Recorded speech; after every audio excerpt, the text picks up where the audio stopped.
Hi everyone, it's Miss Morgan here, and today what we're going to talk about is our Discovering Density Lab.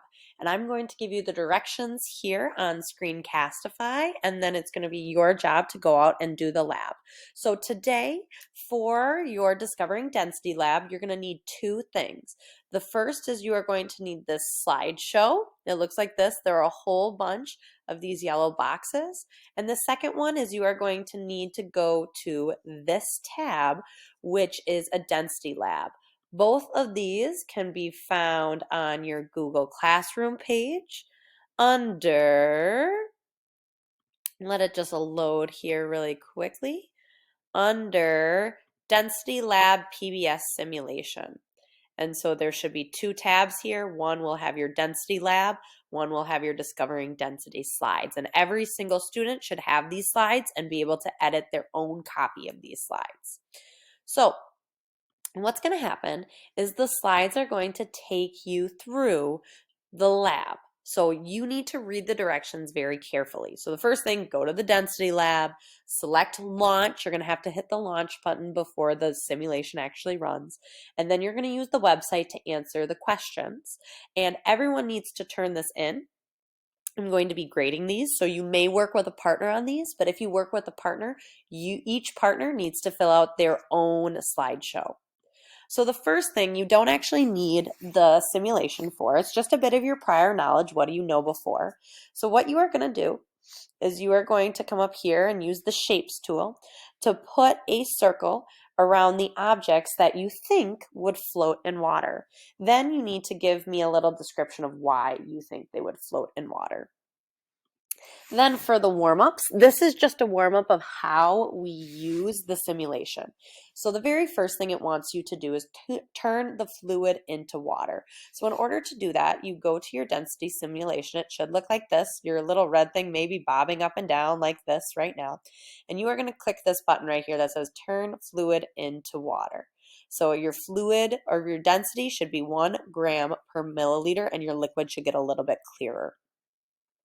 Then it says an object's mass is the amount of matter it contains. Drag the red cube to scale to determine the mass. So then you can choose what mass you would like this to be. So you can make the mass a little bit bigger. You can make the mass a little bit smaller. Whatever mass you decide on, what you need to do then is you need to take the mass and you need to drop it onto the scale. Now yours might look similar to my mass or yours might look a little bit different. But whatever you get, whatever number you have here, that number needs to be typed into this yellow box. Then we're going to look at volume. An object's volume is the amount of space it takes up. Drag the red cube to the water, hold it beneath the surface, and measure the volume. So volume, once again, you can change that volume if it's going to be bigger or if it's going to be smaller. Now, we studied finding the volume of solids earlier in the week. Remember, we do that through a process called displacement. And that's where we measure how much water is in it before our object goes in. So my object starts out at 25 and 5/10 milliliters. And when I put that object in the water, it becomes 33.3 milliliters. So it's going to be your job to figure out what the volume is using subtraction and that process of displacement. Then what density is density is mass divided by the volume. So here we have mass slash volume. That slash represents a divided by. So it is mass divided by volume. And in this case, what you are going to use is I'm going to provide calculators for you guys. And so you can use your calculators to help you calculate these problems. What you are going to do then is you are going to take your mass, which is going to be in this box, and you are going to divide it by your volume, which is going to be this box. That will give you your density. And so once you do that, you're going to find your density of the red square, and you're going to put it in here. Then we are going to talk about how do densities impact if objects sink or float. So how does the density of the red cube compare to the density of the water? How does the density of the red, or does the red cube sink or float? And then scientists determine if an object will float or sink by comparing the object's density to the density of water. For number 2 and for number 3, you need to fill in these 2 yellow boxes with your own answer. Now here's where our actual lab comes in. What we are going to do is we are going to calculate the densities of different materials: gold, lead, foam, ice. They're more on this next slide, slide 6, iron, wood, rubber. And in order to do that, we are going to come right here to this spot right here. And so when our first one says gold, this column right here is gold. We are going to find gold. We're going to measure how much mass is in this gold. Then we're going to record that mass right here. Remember, we use a scale to measure mass.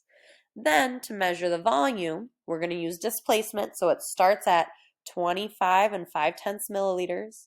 And when that object goes in, that gold, it goes up to 27.6 milliliters. So that means that gold, it has a volume of 2.1 milliliters. And then what I'm going to do is I'm going to take whatever is in this column right here, or this first box right here. I'm going to take my mass and I'm going to divide it by my volume, which will give me my density.